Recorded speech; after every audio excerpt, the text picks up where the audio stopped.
Welcome po sa Mizrac Digital Marketing Agency.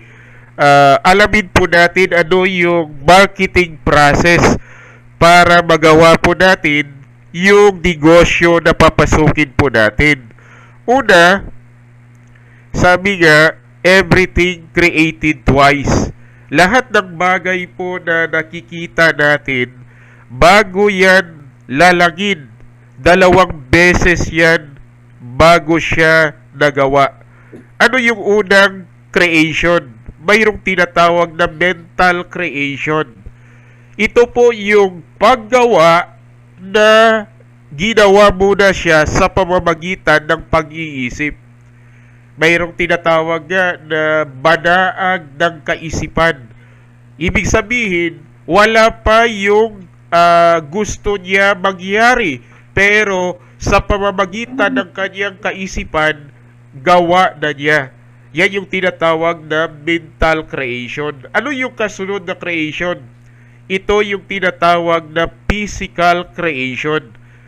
Ibig sabihin, yung inisip, pinanukala, magkakaroon na siya ng katuparan. Kaya, nandiyan papasok yung pangarap at mga goals po natin. Pag sinabi natin goals, yan yung mga pangarap na may deadline. Mayroong time frame, may time bound kung tawagin. Para magkaroon siya ng katuparan. Kasi kapag pangarap lang per se, wala siyang deadline, kailan yun matutupad? Kailan yun, kumbaga, magkatawang tao? Magkaroon siya ng realidad. Kaya hindi basta pinangarap mo lang, lalagyan mo ng deadline. Kailan, paano matutupad yan, yung pinangarap mo, yung ginugol mo. The future belongs to those who believe in the beauty of their dreams by Eleanor Roosevelt. Sabi nga, dreams are mental picture. Totoo yan. Pag sinabi nating pangarap, totoo yan. Yung inisip mo, totoo yan. Ang problema lang, kailan at paano yan mangyayari. All achievement and all earthly riches have their beginning in an idea or a dream. Ibig sabihin, lahat ng bagay, lahat ng makikita natin na nangyari, mayroong pinagmulan yan, idea at pangarap ng isang tao. Dreams, ano yung mga pangarap na yan? Nakaraan, tinalakay natin yan, ano? Doon sa pinakita po namin, pwede nyo po to ilalagay at lagyan nyo po ng presyo. Yung totoo, kayo ang makakakita lang nun at kami. Sa amin yung i-share, ha? At i-monitor natin habang ginagawa nyo yung negosyo, anong date ko to natupad yung pangarap na to? Ilan yung itatapat ko na kliyente? Ilang business partner ang kukunin ko para maabot yung pangarap na yan? Doon na papasok yung action plan. Paano mo maisakatuparan ang bawat pangarap na yan? Sabi natin, may source of income para matupad ang bawat pangarap na yan. Kasi kung pag-uusapan yung mga pangarap na yan, lahat yan may katapat na monetary fund. Source of income, sabi natin, nandiyan yung employment. Minimum wage, 537 sa 25 days. Ito yung pinapakita natin na isa sa paraan para matupad yung pinapangarap natin. Pero kapag kinumpute po natin, iilang pangarap lang pala yung pwede niya matupad. Bakit? Limitado yung income kapag dito ka mag-base ng pangangailangan patpunta dun sa pangarap mo. Magkano yung matitira? Pangkain lang yan, ano? Oh. Kaya mayroon tayong option 2. Ano yung option 2 na yan? Dito po pinapakita kasi natin anong dahilan bakit gawin ko yung negosyo na to. Doon papasok yung why. Bakit talagang gawin ko ito? Ito yung option 2 natin. Sa panig nyo po, binigyan namin kayo ng 50% na. Ito po yung percentage kapag na-qualified ka as ano ang tawag doon? Or team leader. Oo, core team leader. Ibig sabihin na kapag refer ka sa company ng 5 business partner. Tama po? Kasi yung business partner, 30% lang. Medyo nag-advance po tayo, ha? 15,000 ang pwede mo kitain sa bawat website. Kaya pumapatak magkano yung pwede mo kitain sa loob ng isang buwan. Kapag 10 ang kliyente na makuha mo, buwan-buwan, pwede kang kumita ng 6 figure. Ito na yung binabanggit nila kalimitan. Naririnig natin, 6 to 7 figure. Dito po, pwede natin kitain yung 6 to 7 figure sa loob ng isang taon. Kasi buwan-buwan, 6 figure na yan, 150,000. Sa loob ng isang taon, 1.8 na po yan. Yung possible na kitain. 120 clients sa 3,000. May kita kang 360 monthly. Yan ang pinaka residual income mo. Doon na magkaroon ng katuparan ng binabanggit natin na digital landlord. Ibig sabihin, umuupa na yung mga may-ari ng kumpanya sa'yo sa pamamagitan ng kakayahan na nagagawa ng website natin sa kanila. Sino na ang nagtatrabaho dito? Ikaw pa ba o yung digital marketing system natin? Ito yung kagandahan sa negosyo po natin. Darating ang araw, hindi ikaw yung magtatrabaho sa pera. Sino na yung magtatrabaho? Yung digital application na pinrovide natin sa bawat kumpanya. Yan yung advantage. Ano yung kasunod na pwede mo kitain? Hindi natin inaalis yung, kasi yung iba kinakalimutan yung pangarap eh. Dapat nakalista talaga yan. Source of income, yung option 3 na pala yan, ano?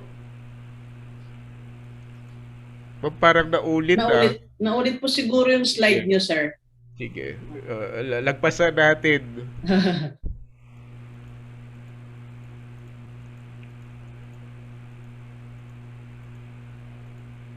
Ayun na. Build business partner. Napakahalaga po dito. Alam nyo ba, kikwento ako ng konti, ano? Mayroong 2 mama na nanalo sa isang kontrata. Mayroong village na kung saan mayroong sinusuplayan na tubig. Ang problema ng village na yun, malayo yung supply ng tubig papunta sa mga bahayan. Mayroong nanalo na 2 tao. Pangalanan lang natin si Juan at saka si Pedro. Sige. Si Juan, nung pagkapanalo na panalo niya, talagang tuwang-tuwa. Naghanap ng panghakot. Oo. Kumuha siya ng 2 bucket na kung saan bit-bit niya mula maagang-maaga pa siya gumigising. Papunta doon sa kukuhanan ng tubig at dinadala niya sa mga villages. Ito na ngayon, araw-araw, yun yung ginagawa niya. Tuwang-tuwa siya kasi binabayaran siya ng mga tao na kung saan sinusuplayan niya ng tubig. Yung isa, hindi kumita, nagplano muna at nag-isip ng strategy paano niya suplayan yung mga residente. Ito na ngayon ang nangyari. Nakaisip siya ng plano, kumuha ng mga investor na kung saan mula doon sa mga investor, pinakita niya yung kontrata niya na magsusupply siya ng tubig. Ano yung ginawa niya? Naglagay siya ng tinatawag na tubo. Nag-construct sila ng pipelines kung tawagin mula doon sa source ng tubig papunta sa bawat bahayan. Ito na ngayon. Yung isa naman, medyo mataas yung presyo niya kasi mano-mano yung ginagawa niyang hahakot ng tubig. Pero yung isa, mas mababa ng kalahati yung presyo ng tubig na binibigay niya. Pero ano yung advantage ng isa? Yung isa, mas malinaw ang tubig niya kaysa dito sa isa. At pipihitin na lang yung gripo para lumabas yung tubig.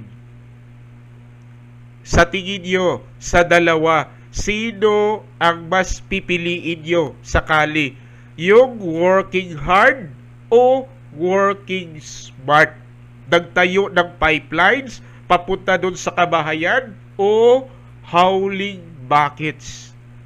Siyempre, yung normal, pipiliin natin yung nagtayo ng tinatawag na pipelines. Ito po ang kaibahan sa programa natin sa iba. Yung unang nakita natin na option, sariling trabaho mo po yun. Ito, yung kitaan na to, nag-build ka ng business partner. Kumbaga, nag-build ka ng pipelines. Magkano yung pwede mo kitain? Medyo maliit kasi 3,000 versus 15,000, di po ba? Pero, tingnan natin, sa 50 na website na nagawa nila, tigsa 10, halimbawa yung na-close nila, mayroon kang 150,000 a month. Tanong, ikaw yung nagtrabaho o sila ang nakakuha ng kliyente na yan? Sila po. Sila ang nakakuha. Pero, kailangan mo sila i-guide. Kailangan mo rin sila turuan.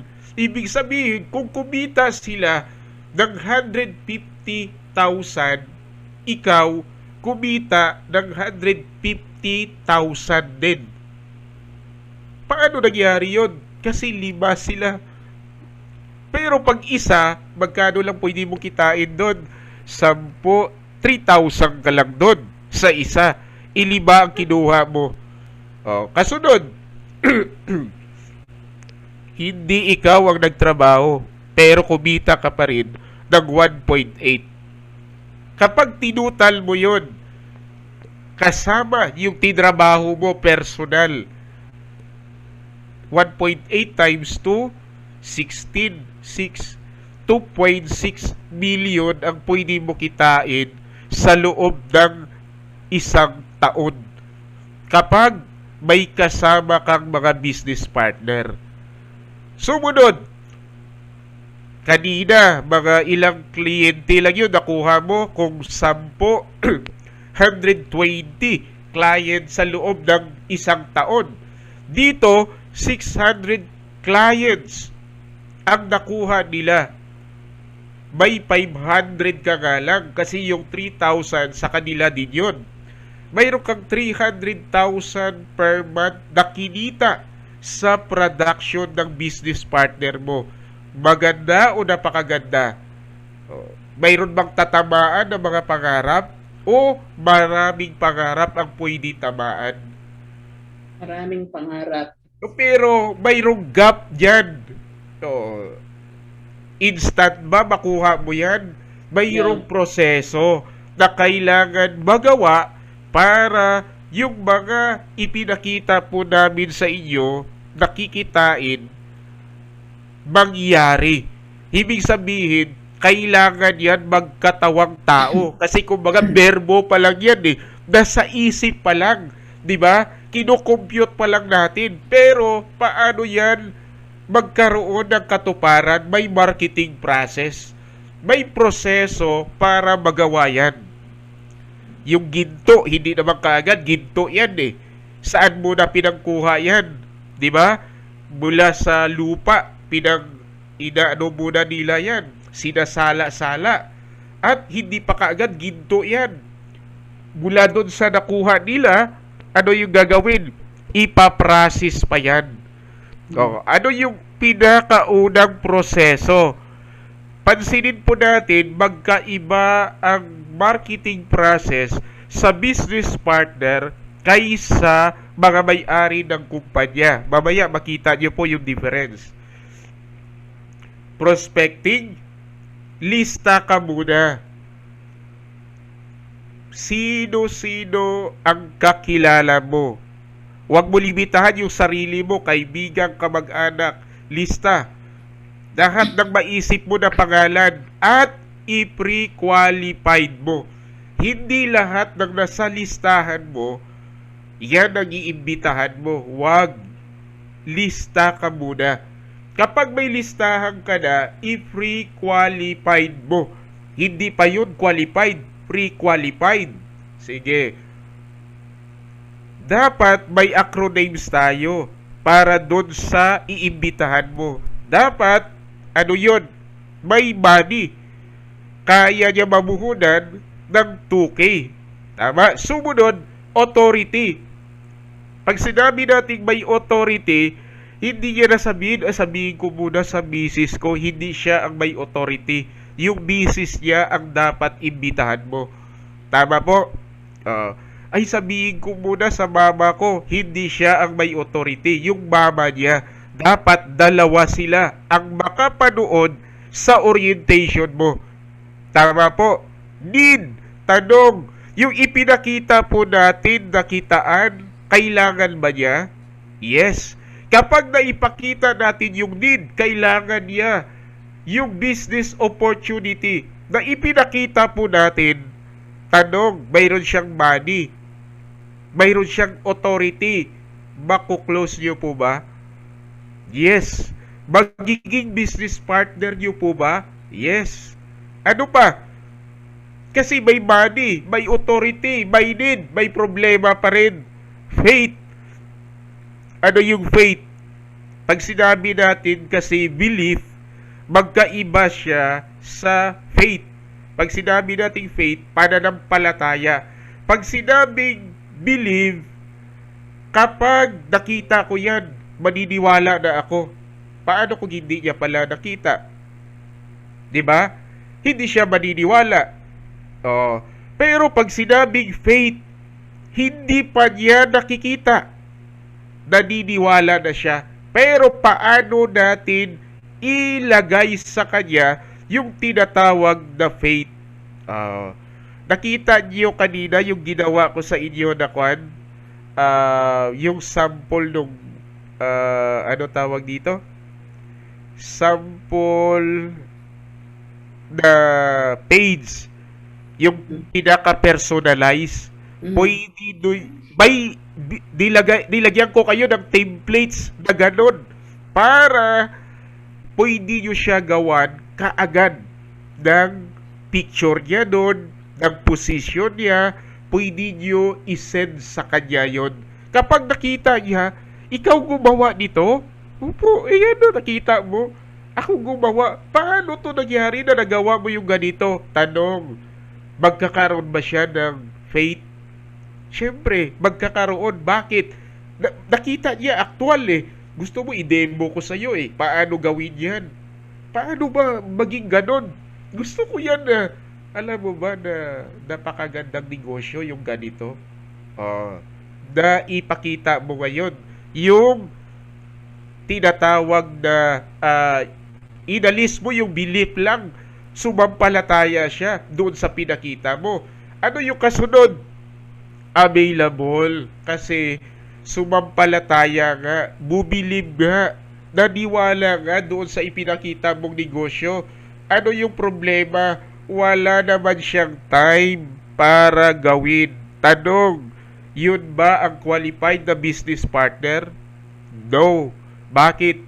Ay, wala akong time eh. Saka na yan. Pagkuhan, may oras ako. Hindi yun target prospect. Maliban na lang, bigyan niya ng 2 o 3 oras na gawin yung negosyo na to. Pero, available dapat yung targetin mo. Ito maraming time to. Pwede niya to gawin talaga. Kasi napakahalaga dito ng pakikinig. Kasi pag hindi nakapakinig, hindi niya maunawaan yung negosyo eh. Sumunod, trainable dapat.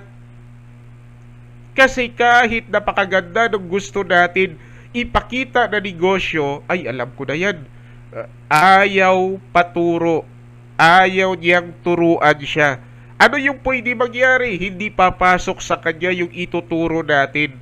Bakit? Magaling na siya. Mahusay siya. Ano yung pwede mangyari? Hindi niya pakikinggan ano bang sabihin po natin. Kaya dapat trainable at may isang termino pa sa trainable, yung tinatawag na humble. Mababa ang loob. Kahit marunong na siya, kahit magaling na siya, pero ang puso niya mababa. Ano yung pwede mangyari? Open siya sa panibagong kaalaman na dapat niyang matutunan. Ano Amen. kasunod? Prepare your qualified list. Nakita niyo po gaano pala katindi yung proseso bago mangyari yon. Ihanda mo muna yan. Lahat ng list mo, sumunod, saka mo i-invite. Rejection free dapat yung paraan ng pag-iimbita mo. Don't explain pag hindi mo pa kaya. Pero kapag gabay mo na paano ipaliwanag, napakabilis mo na mag-imbita. At sinasangkapan namin kayo ng lahat ng digital marketing software na kailangan nyo po para mapabilis yung pagkuha nyo ng mga business partner. Invite, don't explain. Just invite. Qualified business partner na kapag na-invite mo, nakaunawa, may body, may authority, need qualified business partner na yan. May makakasama ka na para gawin yung negosyo na to. Ano yung kasunod? Ito yung kaibahan ng kliyente sa mga business partner. May prospect list ka rin. Sino-sino yung prospect list mo na yan? Sino-sino kaya yung kakilala ko na mayroong negosyo? Lista, lista, lista. Muna lahat yan. Sino pa kaya? Isip lahat ng kakilala mo. Ano yung negosyo niya? Services man yan? Basta may negosyo. Anong kasunod? I-pre-qualified mo ulit. Doon sa mga may negosyo, sino kaya ang nakakailangan dito sa kanila ng website? Ito, offline to yung negosyo niya eh. Pag na-operang ko to, pag na-educate ko to, malamang magpapagawa ito. I-convert mo yung storefront nila na offline into online. Kailangan ng education. Ikaw ang pwede mag-educate sa kanila. Ano pa? Kailangan nila ng marketing system. Ikaw rin yung pwede mag-educate sa kanila ano yung digital marketing system na tinatawag. Pre-qualified. Kasunod, dapat may money yan. Baka negosyante yung kinausap mo. Wala rin pang bili ng website. Pero, kung maipakita mo yung need, pag negosyante, gagawa ng paraan yan. Ito po, alam niyo po ba sir, alam niyo po ba ma'am, na kapag na-i-online yung business niyo po, mas marami ang makakita. Anong dahilan bakit bumibili yung mga customer? Kasi nakita nila yung product mo o di kaya yung services na binibenta mo. Kasi kung dito lang po sa pwesto nyo, sa panahon natin ngayon, sa lockdown, yung mga tao ayaw lumabas. Nauso po ngayon yung online ordering. Ito po yung advantage sa website pa po namin. Kapag nilagyan po natin yan ng e-commerce, automatic po lahat ng mga kliyente nyo po sa online na sila mag-o-order. Actually, pakwento yung gagawin mo. Ano yung kasunod? Ba't nag-advance ako? Dito pa po yun Prepared a proposal and sample page. Actually, bago mo kausapin yung kliyente, ito yung kaibahan sa atin. Bago mo siya kausapin, inaral mo na muna yung negosyo niya. Ano ba binibenta niya? Ano ba yung serbisyo na ino-offer niya sa market? Gagawan mo na kaagad yan ng sample page. Pwede ka mag-research kasi sa online na riyan, napakarami na natin picture, mga vlogs patungkol dyan, at pwede kang kumuha ng mga content patungkol sa product and services. Alamin mo sino yung kakumpetensya niya. Ma'am, tingnan mo to. Isipin mo yung binibenta nyo, yan din yung binibenta niya, pero patok yung negosyo niya. Kahit nasa pandemic, tuloy-tuloy yung benta niya kasi nilagay niya sa online. Baka gusto niyo po ipakita namin sa iyo yung sample ng ganyan. Ganyan pala yan. Ibig sabihin, bago ka makipag-usap, inaral mo na lahat ng kailangan niya. Ipiniprepare mo na. Paano ba yan? Baka pwede mo ako gawan ng ganyan din. Kaya mo ba gawin yan? Opo ma'am. Actually, gumawa na ako ng sample ngayon sa inyo. Kasi baka magustuhan nyo, pwede ko kayo matulungan. May nakaready na po Actually, bago ka kumausap sa mga kliyente, mayroon ka nang nakahanda. Connect. Bago ka pa kumunik, nakaready na talaga Close. Pero kapag kumunik ka na, i-handle mo yung objection kasi may mga tanong yan. Paano yung ganito, yung ganyan? Ito po yun, ma'am. Kasi ikaw ang mas maalam. Ikaw ang genius sa ganitong negosyo. Bagamat mayroon siyang negosyo, siya ang maalam diyan. Pero pag pinag-usapan, digital marketing, website, automation, landing page, ikaw ang nakakaalam yan. Ito kaya pinag-aaralan natin para mahasa ka paano makipag-usap sa mga may-ari ng kumpanya. Kapag na-handling mo yung mga objection niya, nasagot mo, na-satisfied mo, ano yung pwede mangyari? Magpapagawa na. Sige po, i-prepare ko lang po yung contract. Balak nyo po ba ikuan na po natin? Kasi mayroong promo kasi yung company. Ano naman yung promo ng company? Ma'am, alam mo po ba kapag kumuha kayo ngayon, tama-tama, nasa promotional stage po. Pag kumuha kayo ngayon, mayroon pong bonus. Alam nyo po ba, napakaganda ng bonus na ito. Wala to sa maraming kumpanya. Ang ibang kumpanya, alam nyo po ba, napakalaki ng pinupuhunan nila para magpagawa nito. Alam nyo po, familiar po kayo sa tinatawag na mobile application? Di ba nakita nyo, alam ba yung video, di ba kiklik mo na lang yan. Halimbawa, mag-order ka kay Grab, kiniklik na lang po. Yan yun po yung mobile application kung tawagin. Kapag kumuha kayo ngayon, ito yung kagandahan. Libre na po yun. Worth 30 to 50,000 po yung mobile apps. Pero kapag nag-avail po kayo ngayon, ililibre po ng company sa inyo yan as bonus. Wala po kayong babayaran. Di ba napakaganda po, ma'am? high-tech yung negosyo mo. Bakit? Katabi na ng mga kliyente mo, ng customer mo, yung mga product and services mo. Kasi pipitikin na lang nila pag nag-order One click away, pwede na sila mag-order sa mga product na binibenta mo using the mobile application. Close ang deal kapag ganyan mo kinausap yung mga may-ari ng kumpanya. Sumunod, naintindihan na natin yung marketing process. Punta tayo sa action plan. Step 1, do your homework.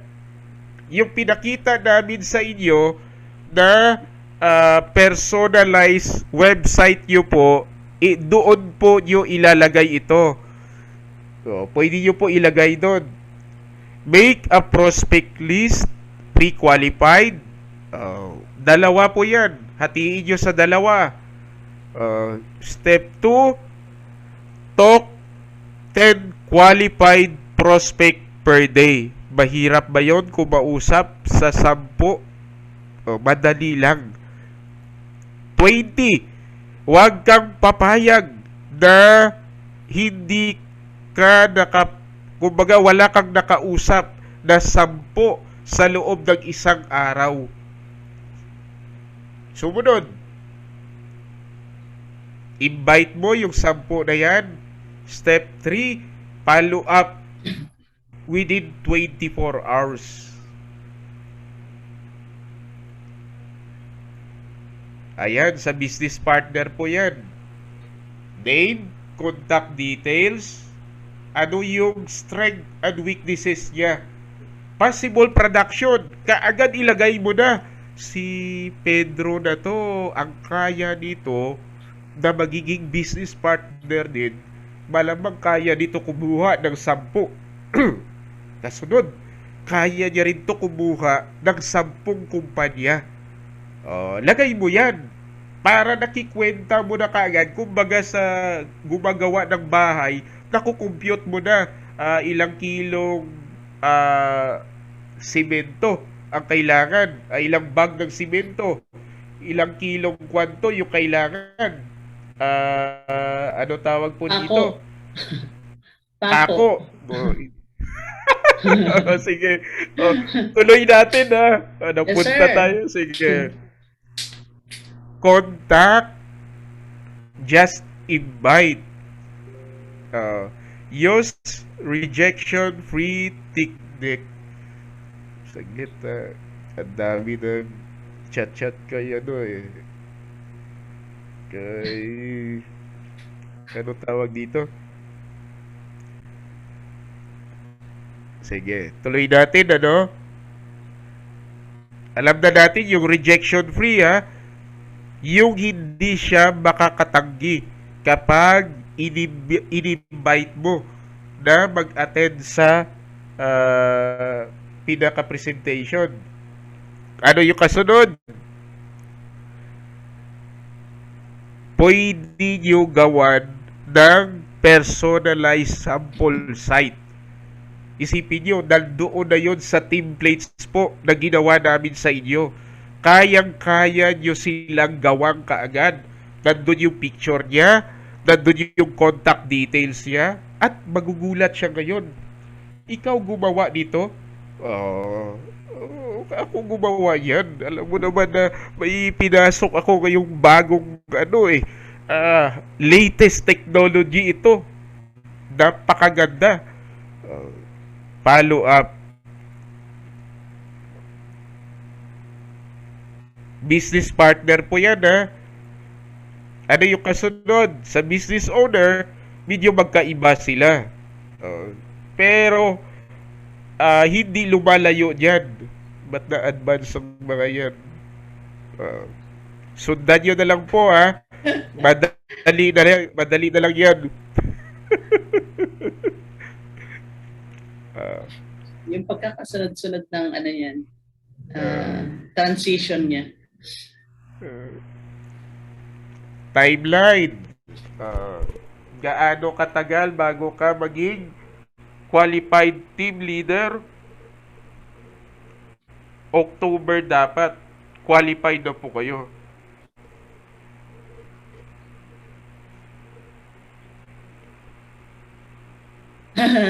Pakibalik daw po yung sinundan na slide. Sa ano na. Yan. Ito. Ito po ba, Ma'am Melanie? Bibigyan ko po kayo niyan. Ng slide na yan. Ayan, okay na daw po. Opo, pag natuto na po kayo nito, gagamitin nyo na rin po itong mga slides na to. Lalo na sa iyo, ma'am. Leader ka eh. Ayan po. Month of October, dapat huwag kayo pumayag na hindi kayo ma-qualified. Month of November, dapat magiging agency na po kayo.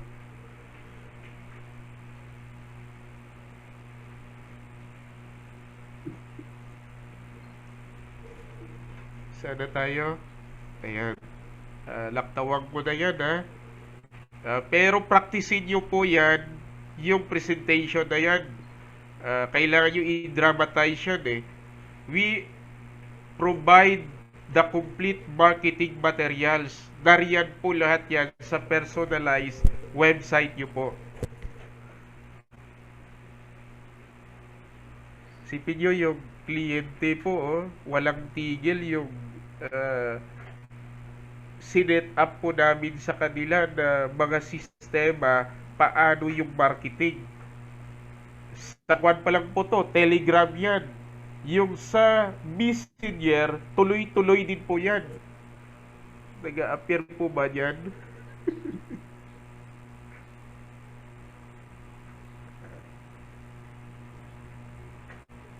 Ito yung gusto namin pagdiinan po sa inyo. We provide solution. If we have already provided you with all the possible solution, you will need it to start to build your own digital business. Is there a reason for you to fail? Or you have a lot of reason to succeed? Your decision and action will guarantee your success or failure. Nakasalalay po sa pagpapasya natin. Kasi kalimitan, nagpapasya tayo, akala natin yung ipinasya natin para sa ikauunlad. Pero, yun pala, ang nagagawa po natin, na focus natin yung buong kakayahan natin doon sa walang pag-unlad. Kaya yung ipinapakita po namin sa inyo, computation sa mga maaari nyo pong pakinabangan kapag ginawa nyo po yung negosyo. Ano yung kailangan pong taglayin natin? Yung tinatawag na burning desire. Kumbaga naglalagam-lam na pagnanasa. Pero ito tamang pagnanasa po, ha, hindi masamang pagnanasa. Burning desire para matupad yung kita na ipinakita natin kanina. Kailangan po natin mag-set ng goals. Hindi pwedeng hindi. Action plan. Hindi pwedeng walang plano. Parang walang pinagkaiba, sasakay sa taxi. Basta punta ako ng Quezon City. Saan po sa Quezon City? Doon sa Anunas. Saan po sa Anunas? Basta sa Chico. Saan po sa Chico? Basta yung may kambingan. Marami pong kambingan. Napansin nyo po, dapat specific yan yung sinet mo na goals. May action plan yan. Anong katapat? Willing ka ba na tapatan yung gusto mong kitain ng trabaho? Kasi ito gusto mong kita. Ayaw mo tapatan ng trabaho. Hindi pwede po yung ganon. Di po ba? Kung gusto mo kitain yung ganitong kita, tatapatan mo siya. Mayroong tinatawag na give and take. Hindi pwede yung take and take lang, wala kang ilalabas na trabaho. Kailangan mo mamuhunan ng time and effort para magawa yan. At take imperfect action. Bagamat hindi pa perpekto yung paggawa mo. May guide na po tayo lahat ng pwede nating gawin. Huwag ka mag-alala na baka magkamali ka. Lahat ng pagkakamali, steps toward success. Lahat ng masasagupa mo na maaari sa tingin mo pagkakamali, nagiging matalino ka sa susunod. Kaya hindi siya pala kumuha. Kaya hindi siya umatid ng, ano tawag dito, ng Zoom meeting. Ito kasi yung sinabi ko mayroong puhunan na 2,000. So, hindi pa niya nakita yung ano pala, yung lahat ng kaya magawa sa buhay niya ng negosyo na to.